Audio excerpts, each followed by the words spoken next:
Bonjour à toutes et à tous, c'est Emmanuel Correa. Dans cette vidéo, je vais vous montrer l'intérêt qu'il y a à travailler avec une profondeur de 16 bits ces images dans Photoshop quand on le peut évidemment.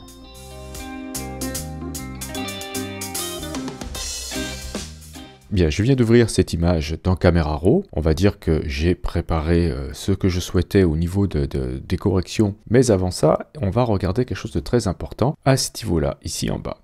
Je vais cliquer là, et là, vous avez la possibilité de choisir tout de suite la profondeur de l'image, soit elle est en 8 bits, soit elle est en 16 bits par couche. Lorsque vous êtes en présence d'une image issue d'un format brut et que vous souhaitez faire ensuite des modifications importantes, des retouches importantes dans Photoshop, je vous conseille vivement de travailler avec une profondeur en 16 bits par couche. Le choix de l'espace de couleur sera moins problématique que la profondeur. Je m'explique. Lorsque vous êtes avec une profondeur de 16 bits, vous avez environ 65 000 nuances de couleurs par couche, alors que lorsque vous êtes en 8 bits, vous en avez que 256. Alors on va faire une petite manipulation dans Photoshop pour vous montrer vraiment les conséquences de la profondeur. Je clique sur OK, je vais décider d'ouvrir cette image dans Photoshop. Donc une fois dans Photoshop, on va un petit peu torturer cette image pour simuler une forte retouche. Ce que je vais faire, c'est que je vais ajouter ici un calque de réglage de type courbe et je vais monter la courbe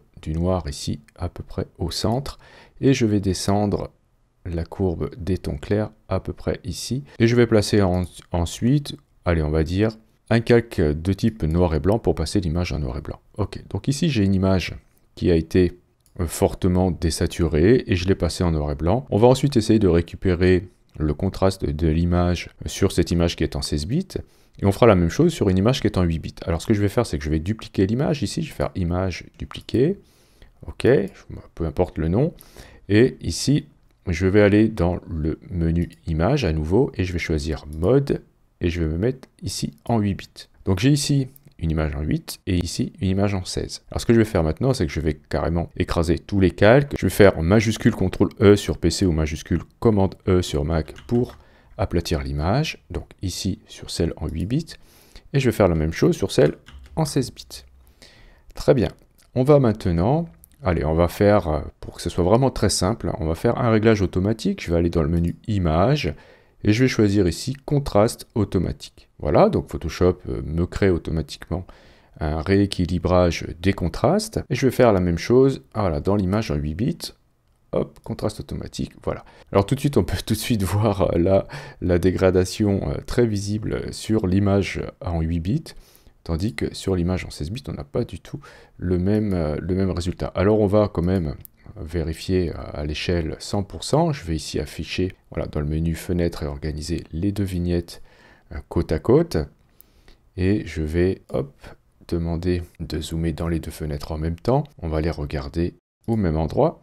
Donc on a ici à gauche l'image en 8 bits et ici l'image en 16 bits. Donc c'est très très flagrant que l'image en 16 bits a beaucoup mieux supporté la grosse retouche que celle en 8 bits. De plus, si vous regardez les histogrammes, je vais aller ici afficher l'histogramme, voilà, de la version 16 bits. Je vais cliquer ici sur l'alerte pour recalculer l'histogramme. Voilà, j'ai aucune déchirure dans l'histogramme. Tandis que sur la version 8 bits, regardez, je vais recalculer, tac, regardez toutes ces déchirures que j'ai. Et oui, parce que ici, j'ai que 256 nuances pour mes valeurs de gris, tandis que sur celle-ci, j'en ai 65 000. Donc avant de déchirer cet histogramme dans la version 16 bits, il va vraiment falloir faire des retouches très méchantes. Alors que sur la version 8 bits, vous allez très vite, voilà, vous retrouver avec de grosses déchirures dans l'histogramme et surtout, vous aurez des problèmes. Alors c'est très flagrant au niveau des dégradés par exemple. Voilà, ce sera moins flagrant aux endroits où vous avez beaucoup de détails, mais là où vous aurez des dégradés de couleurs, l'effet sera très visible. Alors par contre, qu'est-ce qui se passe si on décide de remettre l'image en 16 bits alors qu'elle était en 8 bits? Eh bien, en fait, le résultat, c'est que ça ne changera rien du tout. Vous allez voir, je vais me remettre ici avec une disposition normale, hop, et je vais revenir en arrière, depuis le panneau historique. Je vais retourner avant le réglage de contraste automatique. Donc cette image est toujours en 8 bits. Et on va dire que je souhaite la mettre en 16 bits. Donc je vais retourner dans le menu Image Mode et je passe en 16 bits. Ok. Et qu'est-ce qui se passe maintenant si je fais un réglage automatique? Eh bien, hop, vous voyez, le résultat n'a pas changé. À partir du moment où vous avez passé une image en 8 bits, la repasser en 16 bits, ça ne sert absolument à rien, sauf si vous devez importer des images qui, elles, sont en 16 bits, et dans ce cas, la retouche pourra se faire. Regardez, cette image est donc en 16 bits.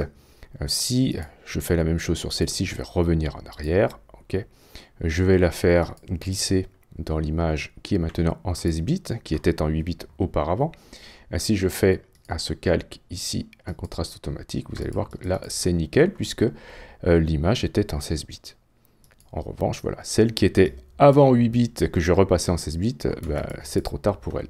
Donc voilà le principe de la profondeur des images dans Photoshop, et donc le principe de base, c'est que lorsque vous travaillez avec une image brute de capteur, que vous la travaillez dans Lightroom ou dans Camera Raw dans Photoshop, je vous conseille de la sortir ensuite en 16 bits lorsque vous allez faire vos retouches. Il y a quand même des petites limitations. Dans le panneau filtre, vous avez beaucoup de filtres qui ne fonctionnent pas en mode 16 bits. Si vous enregistrez une image avec une profondeur de 16 bits au format JPEG, vous allez perdre cette profondeur, vous allez retrouver automatiquement du 8 bits. En revanche, si vous le sauvegardez au format PNG, vous pourrez garder cette profondeur de 16 bits.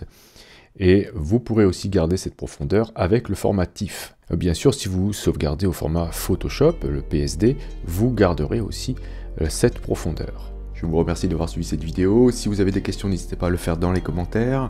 Et si vous avez aimé, cliquez sur j'aime, ce sera très utile pour le référencement de la chaîne. N'hésitez pas aussi à partager la vidéo, ça aussi ça favorise le référencement de la chaîne. Si vous n'êtes pas abonné, cliquez sur abonnez-vous. N'oubliez pas la petite clochette pour être averti des prochains cours ou des prochains tutos. Et justement, on se dit à la prochaine pour un autre cours ou pour un autre tuto.